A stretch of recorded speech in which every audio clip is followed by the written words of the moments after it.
Hello again, everyone, and welcome to the Road to Rediscovery. Thanks so much for all your continued support and feedback and making the Road to Rediscovery a 5-star podcast on iTunes.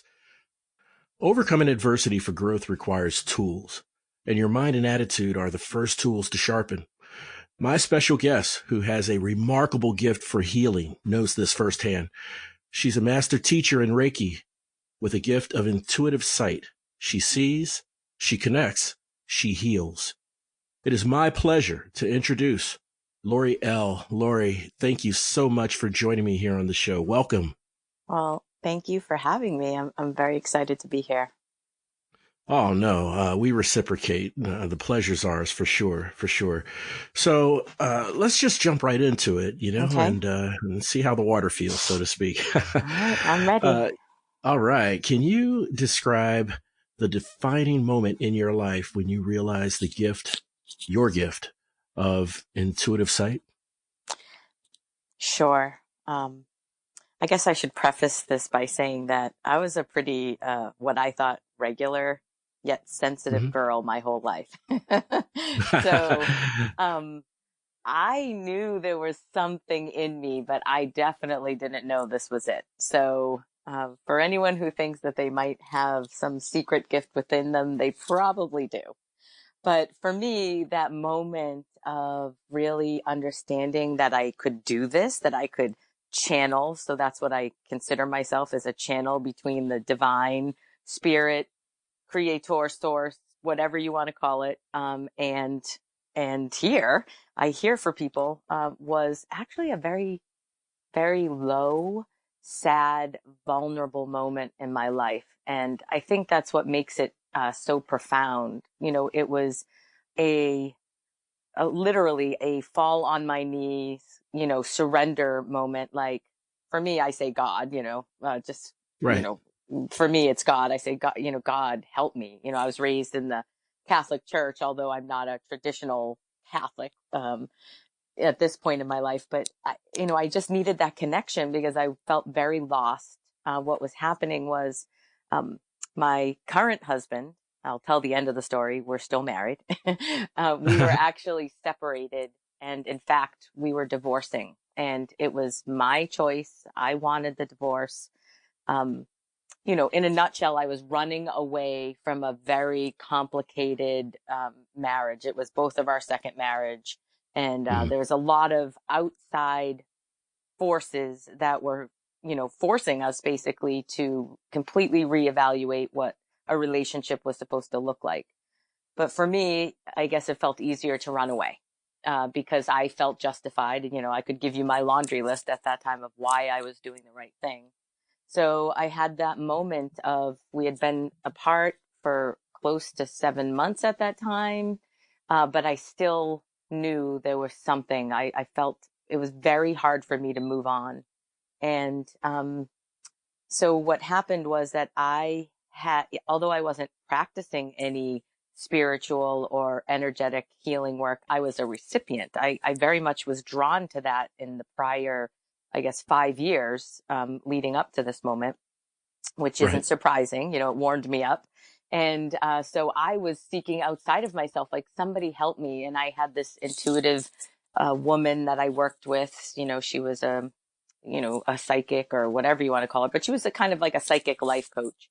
And I basically said, you have to help me. I don't know how to free myself from this suffering, this pit in my stomach, how do I move forward? And, which is so unlike me because I'm a very independent woman by nature. And Hmm. so she said, well, you need to send your soon to be ex-husband unconditional love and healing. So for me, I was like, okay, well, I've always loved him. I still love him. So the loving part should be okay. I could do that. But the healing, I said, I'm not a healer. And she said, I said, I don't know how to do that. And her response was, yes, you do. You've only forgotten. So at this point, I was willing to try anything. So I said, all right. And I did a little research on how would I remotely connect to someone energetically if I wanted to. Thank God for Google, Yeah. right? And Right. and I knew a little bit about Reiki because one of my sisters actually had already been through a Reiki level 1 and 2 training. So I thought she was a little crazy. But I said, well, that's how she heals people. So maybe that's what I need to do. So I asked, I set a date. I said, okay, starting on this date, it was right around Christmas. So of course it was a hard holiday to go through, I Right. said the day after Christmas, I'm going to start. I got a journal because my guide told me, get a journal. And she said, you need to have something to look at so you could picture, him while I'm sending this. And I said, well, I'm definitely not going to look at a picture of him because I was still mad at him. So I made a little sock doll. No, it wasn't a voodoo doll, but it was a little sock No. doll. And I put a little heart on it. And, I said, this will be who I send the energy to. And I just started. I remember the moment when I just sat down and I said, I don't know what I'm doing, but all I know is I'm trying to heal myself by sending unconditional love and healing to another. Amazing. And that is when the most miraculous, as far as I'm concerned, it was a miracle because really strange things started to happen. One was that in my connection, I actually started to see in my mind's eye a movie, like a movie. Some of it was metaphorical, so Hmm. I could understand the messaging, but others it was like I was looking at him or a situation and I was being shown a different perspective, which is really the key to my work today, is that I help people see a completely different vantage point of what is happening in their life. So it doesn't Mm. surprise me now when I reflect back on it that that's how they first showed me how to see. And so I just started writing, but the problem was I didn't know how to keep my eyes open and see at the same time. So I have since corrected that. I've perfected that where I can see with my eyes wide open, and it's pretty cool. Hmm. But so I just started writing, and before my very eyes, this scenario unfolded where I started hearing things. And of course, I won't, you know, um, be untruthful and say I did think I was a little crazy at that point. Like, am I making this up? You know, um, Uh-huh. I thought other people could do it, but me, so it was very easy for me to believe other people could do it, but I didn't really have any confidence that I could do it myself, but I was Mm. doing it. And the interesting thing was I heard, after a day of warming up, the second day I heard 7 days. And so I'm like, okay, I'll write it down because nothing was really making full sense to me because I was so new at it. It was like a child learning how to speak a new language, right? Speak English, Right. speak whatever their language is. And then 7 days from that moment, I received an email from my husband. And we hadn't talked for months, right? I was completely boycotting him. I was not speaking to him. And, it was an opening. And it was literally a book. It was about a book that I had kind of hidden in a box that I had sent to his way with some Christmas ornaments, like I was hoping he would see the book and read it because it really, gave me a new perspective. It actually fell Sure. off a bookshelf and hit me. That's another story, Right. but so lots of strange things were happening. And within 30 days of that, me starting this healing journey with him, I not only had a massive opening to my gift, but we actually reconciled. And that was never the intention. And I think that's why it worked because I didn't go into this thinking I was going to change him or, I just wanted to feel better myself. And if Right. sending him love and healing was the way I could do that, I just wanted to be free from my sorrow and my suffering. And yeah, so the moral of that story is not only did it open my gift, but it gave me a second chance to really figure out what it was I hadn't learned my first go around with him. What I still needed to learn about relationships and everything I brought to the table, which, I had so many false and limiting beliefs that I just had no idea I was responsible for.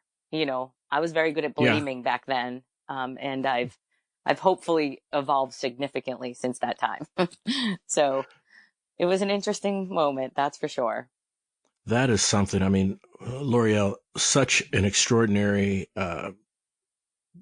explanation of that defining moment. And wow, I have to tell you, to have the gift to where you don't even think or acknowledge that you have the gift, and you're going through the very steps that your guide has advised you to do, and then just seeing from your mind's eye a different perspective. And like you said, you had a focus on just healing yourself and relieving yourself of the pain that you were feeling, and the downstream impact of those very things that you've done led to this without that intent. That's very powerful, very powerful. Mm-hmm. Yeah. Yeah. It kind of brings tears to my eyes to remember it, because sometimes I take it for granted. If I'm being completely honest, I forget how Mm-hmm. impactful that moment was, because frankly, my whole life changed in that moment, because Sure. I needed to own that and accept that, well, I guess I'm not just a entrepreneurial teacher anymore, even though I am, just in Right. a very different way. Isn't it that amazing? Because none of us are immune from that. We're No. not. And we can be the instructors, and we can be the ones who help others to offer them perspective, but that doesn't mean that we're immune from it ourselves. And a Correct. lot of times we have those really defining moments where it just smacks you in the face. It's right there in Mm-hmm. front of us. And it's like, hey, Mm-hmm. look, this can happen to you too, and I can relate in some of my past events as well, but, it's all a part of growth, right? Absolutely. And reflection, which Mm-hmm. obviously is the theme and the mission of this podcast. So thank you so much for sharing that. That's takes some vulnerability and transparency. Yeah. Yeah, sure does. In fact, you kind of segue to my next question, talking about some insights of Reiki and how you use that to help others, how you have channeled your natural gifts to realize that you can make that transformation to Reiki for healing others. Was there Mm-hmm. any additional insights you wanted to offer for our listeners regarding Reiki and the REAP methodology? Sure. Sure. I thought about that, and I actually, again, was able to, it helped me to, to put into words how unique the opportunity is when I work with someone, because there are many Reiki practitioners. And if you're not familiar with Reiki, Reiki is becoming much more universally accepted. It's now offered in hospitals for cancer patients. And all it really is a completely non-religious, non-denominational procedure for teaching and or sending someone, the laying of hands, which goes back, I don't even know, since forever, right? Of Right. Oh, yeah. sharing healing light through a conduit, which is all you are when you're practicing Reiki. I willingly say, let me be the conduit of love, light, and healing for my clients, and Right. let universal light, which is available to all of us, no matter what you believe in, spiritually, it's all around us. We are energy. And it's really just almost like, I'm becoming a funnel for that light and directing it to my clients. And here's how it works. Because I can hear for people, and what I think makes my ability to hear unique, because I'm human, right? So when they picked me, and by they, I mean those that I can't really clearly define, it's beyond this veil, right? When they chose me, I believe they knew that I would have the perspective, the experience, the level of sensitivity, the struggles. They knew how I would show up in this lifetime. So it makes Right. me a perfect, normal person, regular, everyday person who I'm no guru. I have, the reason I'm so good at what I do and am able to help so many people is because I am so relatable. Because I can say, oh yeah, when I went through my divorce, because I was divorced, or when I went through Right. this struggle with, weight or whatever, I can express how I felt before and how I see it now through this new higher, by higher, I don't mean better. I just mean higher leveled perspective. It's a new lens. Yeah, a new lens. Absolutely. So what Nice. Reiki and REAP is a similar modality to Reiki, which again, Reiki is originated in Japan. I mean, maybe it didn't originate in Japan, centuries ago, but it was reignited in Japan and it was brought over to the United States about 50 years ago. So 50 years Okay. ago, there was maybe 3 to 5 Reiki masters, and now there's so many more, with it has spread like wildfire in the Western culture. And perhaps it's not as ritualistic or stringent as the discipline might have once been, but I just think Sure. that's the evolution of it. The fact that it's become so available to so many people that it only adds value to, the collective consciousness and to help more people on a much wider basis. Because maybe someone who would be open to Reiki today, 50 years ago would have thought it was completely something that they would never even, venture to talk about. So, it's a tool that, we can use to help clear someone's energy, which, we could have a whole podcast alone on energy, but For sure. but when you Yeah. clear the energy, it allows for what I deliver intellectually, meaning the channeled messages, right? Right. It Right. allows for them, it finds an opening within the person. So something they may have been resistant to hearing before the energy work and the clearing of their energy field, okay, or Hmm. whichever part, will now have the opportunity to resonate with them, even if intellectually they don't fully believe or aren't completely in alignment with it yet. Over a period of time, because that energetic clearing was allowed, it just can't help but to integrate. So they're kind of forever changed once they hear the messages and they have the energetic work done. Now, of course, it's just like anything, if you stay open to it and are willing to continue learning, then obviously you'll make much greater progress and see bigger changes and better results. It's like anything in this world, right? Yeah, sticking with it, and for sure, 100%. Now, is it fair to say that from 50 years ago to now, obviously, it's taken on more in the Western civilization. Mm-hmm. Um, so it's becoming universal, but the elements in and of itself of the gift and skill itself revolves around universal elements, right? Light. Absolutely. 100%. Uh, okay. I mean, to me, I just find that absolutely just amazing, and I've heard at a very high level just some superficial type on the surface descriptions of Reiki. I haven't been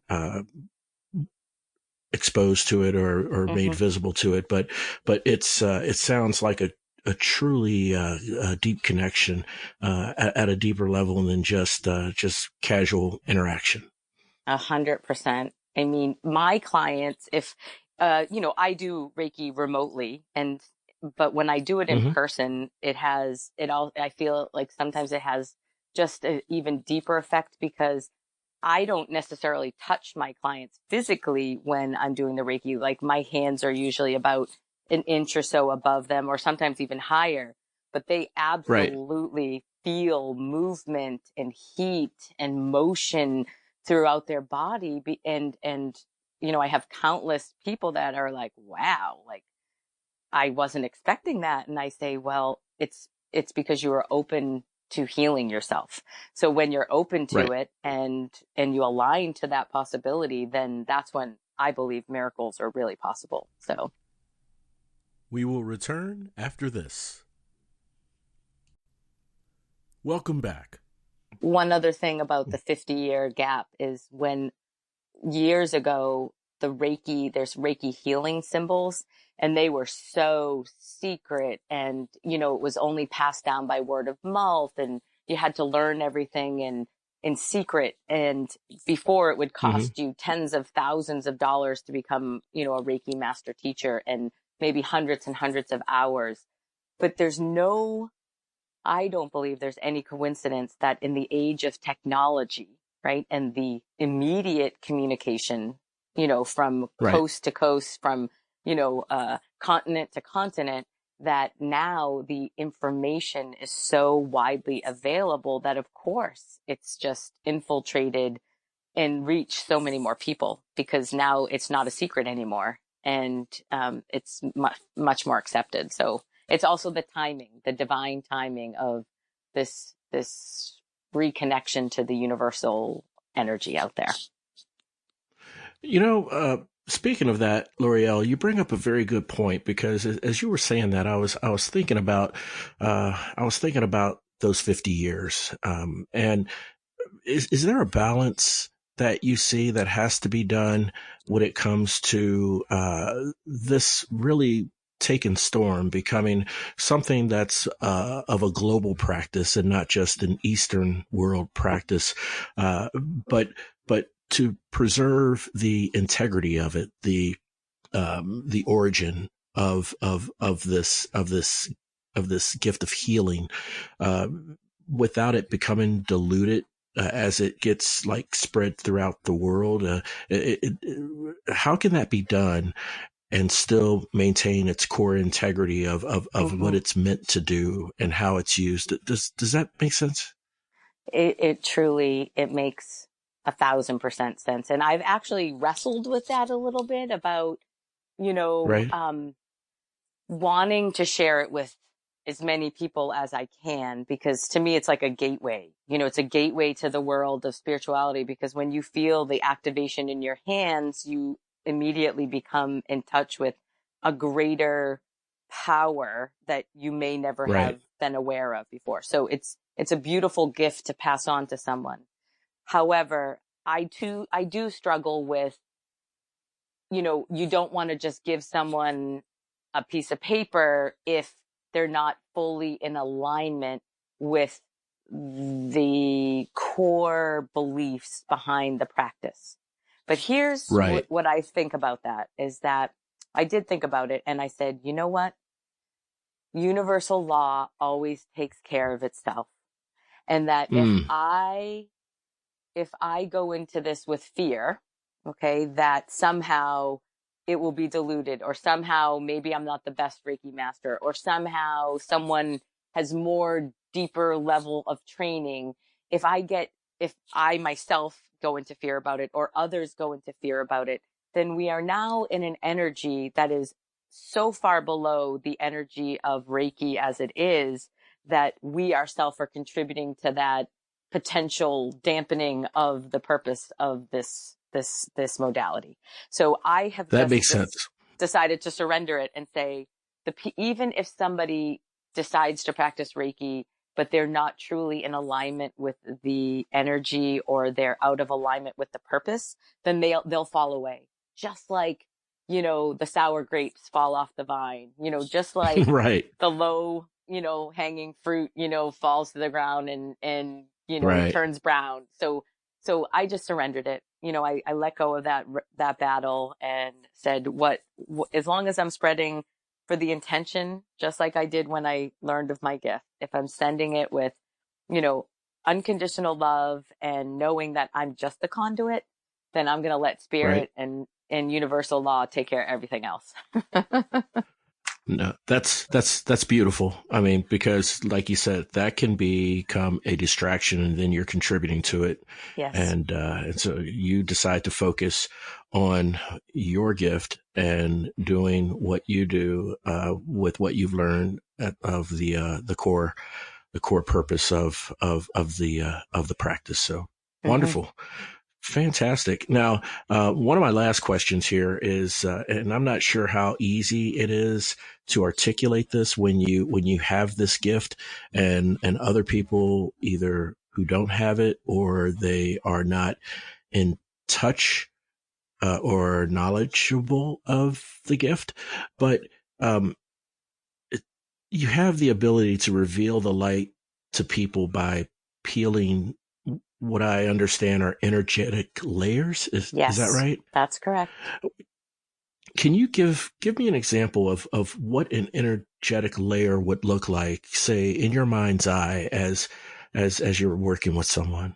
Okay, that's perfect, right? That's a perfect question, because Mm-hmm. this is where I get excited about what I'm Oh, great. shown.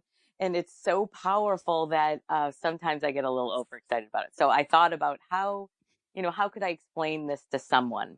So Mm-hmm. I want to show you from what I see when I'm connected, and how it manifests when not dealt with, how it manifests in a person, example of how these energetic layers, if not attended to, can physically manifest in our life.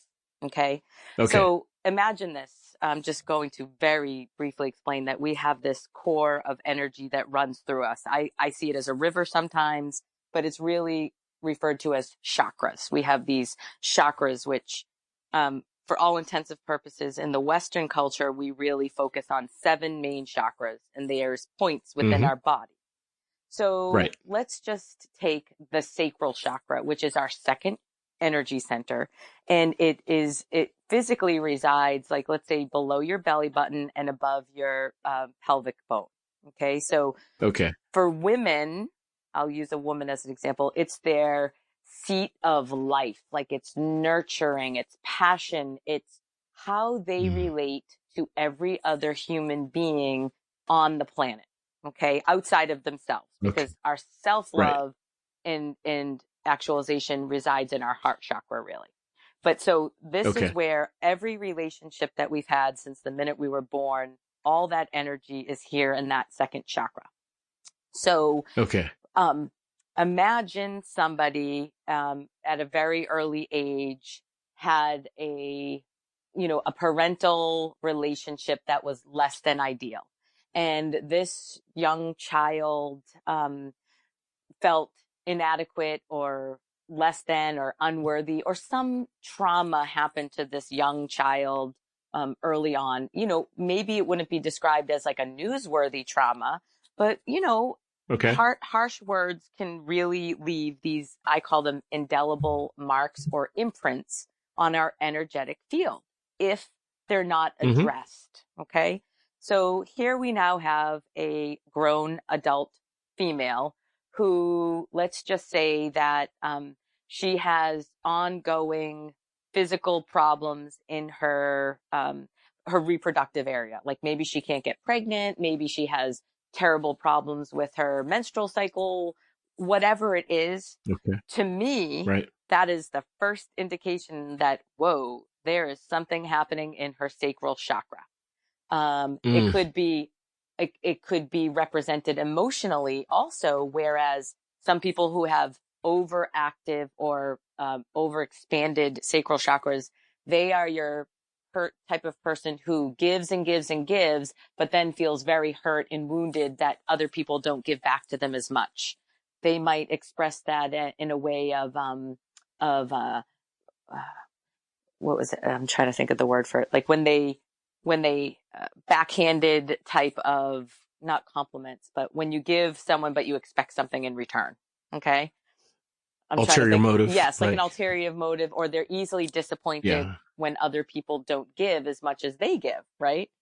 Right. And Right. then you might have an opposite situation where somebody is very closed off.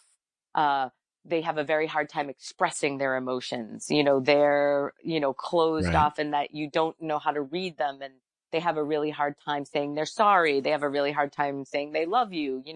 They're just so less, the giving isn't their natural state, right? So those are just two Right. extremes of when the energy in the chakra is, there's an imbalance. Okay. So when Mm. I Okay. connect for someone, I will go in, and if this is the area of focus, like, why am I miserable in my marriage? I'm just saying, or why is all my relationships, is there this struggle, or why am I not Right. appreciated? So maybe that's the symptom they come to me with. Okay. But then I Okay. connect for them, and I will see these, what I call, or what I see and understand to be, they're called etheric cords. So if you can imagine, like, an energy tube that is attached to different parts of this sacral chakra area. And oftentimes they are connected to people, places, things, or ideas, right? So, for example, a young girl that has mother issues, right? I will see this energetic connection, literally this tube connecting to her mother. And it might be in her mother's solar plexus chakra, which is the next chakra up, which is a center of will and personal power, jealousy, integrity. That's where all that stuff lives. So it can come from a different place to the person that it's connected to, but it's impacting my client in her sacral chakra region. And this etheric cord acts like a roadblock, right? It either promotes overextension of the energy where they just can't get enough attention, right? They need more and more attention, and then they always feel bad when they don't get enough attention back. A passive aggressive, Right. That's what I was thinking earlier, that you give and gotcha. you give, Yep. but then you hold it against them because you didn't get back as much, right? Right. Or it could be completely blocking them off and completely limiting the source of energy in that chakra. So that's why they, they're unfeeling, or they seem cold, or they seem like the ice princess, or, there's many descriptor words we can use. So in going in and identifying that connection, when I'm doing that kind of work, goes beyond Reiki. This is kind of my, I guess you'd call my signature modality, my reflective resonance work, where I'm channeling, but I'm also channeling the healing. Like, I'm not the healer. I am the witness. Okay. Because it's far above my capabilities, as a human to perform this type of work. So I just witness it and guide it and hold the space for it. And so then usually it'll be Archangel Michael. I work that's one of the angels that come into my work all the time. He is like the courageous leader of the archangels, and he will literally take his beautiful blue sword of light and he will remove that cord, assuming that the client is ready for that. And usually they come to me because they are ready for it. They don't know they're ready for it, but their soul has pushed them to find me so that they're ready for it. And once that energetic connection has been severed, the love can stay. In fact, the love will repair in ways that the client never imagined possible. Or if it was someone they don't want in their life, but they're still attached to, like an old lover or something they can't let go of, like a bad incident that happened in their teens or something. Once that energetic layer and the cording is removed, they now have the freedom to like redefine that experience, and they have the energetic support for that to happen. So combine the intellectual information that I'm able to channel for them along with the physical or non-physical, I see it as physical, energetic clearing that happens. It can create a whole new, let's say, playing field for this person who has, even if they do nothing, the energy's been switched forever, right?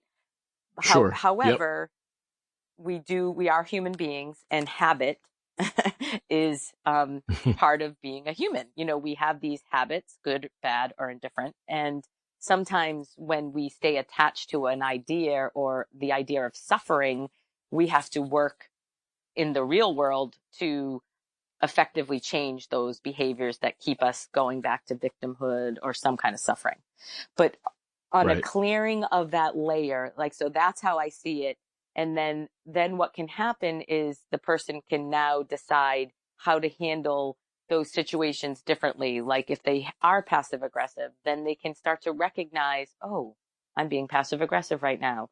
Or if they're being cold and withholding love or attention from someone, they can be like, oh, I don't need to do that anymore, because now I understand why I have habitually done that, but now I might need to humanly put effort into making a shift in that, for that clearing to actually really take hold in my everyday life. And I'm not going to tell you that everyone miraculously their life changes. I see it as a miracle every time, but the bottom line is we all have free will, and what we do with this moment, whether we allow it to change everything or we just fall back into our old habits because that's where we're more comfortable, that's a choice. And sometimes we take 10 steps back, but as long as we take 2 more steps forward, we're still a little bit ahead. So that's how I see that energetic clearing. Awesome. Just completely awesome. Very, very amazing. And you articulated it so well, Laurie-Elle. I mean, when you mentioned about I apologize for butchering it, but the etheric cord. Yeah, etheric cord. Thank you. Etheric cord. I mean, I kind of almost had a vision in my mind's eye of what that looks like, especially when you talked about the daughter being tied or joined to her mother. Yeah. And thank you for sharing that, though. I mean, people who have those gifts, who do this and see this and feel this, it's got to be beautiful and magical all at the same time, to where, how do you put it into words, right? Right. Yeah. So wonderful. Wow. Well, Laurie-Elle, I'm blown away. I really am blown away with your energy, with your gifts, what you shared with us today. I can't thank you enough for being on the show and sharing how you heal others, how discovering your gifts has had an impact on your life, and how it continues to have an impact. We are about to enter a segment that I like to call 3 for the Road. It's 3 kind of rapid fire, yet impactful and thought-provoking questions that I would like to ask you. And I usually ask people to see if they can try to give an answer in 5 words or less. If it takes more than 5 words, that's okay too. That's hard for me, but I'll give it a shot. Okay, I think you're up for it, Laurie-Elle. I think you're up for it. So you ready? I'm ready. All right, I'm going to lay it on you. Here it goes. Number 1. What does having a heart for service mean to you?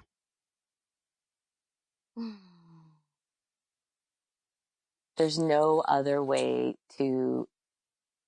Having a heart for service for me means there's no other way that I feel fulfilled than when I'm in service. Very nice. I can dig that. Very nice. All right, number 2. Do you believe there's some degree of suffering that is transformed to strength? I believe all suffering can be transformed into strength. We can find the gift in it. Awesome. All right. Well, here's number 3. And I just think during our chat here, Laurie-Elle, we're in lockstep, because there were some things you were explaining early on in our chat that pretty much alluded to number 3. And then I thought to myself, did I send her those questions? No, you didn't. Not 3 for the road. Okay. So, well, in this case, I think this will be very easy for you to answer. I did hear you allude to it earlier, but I don't want to put words in your mouth. So here it is. Fill in the blank. The greatest miracle one can encounter is...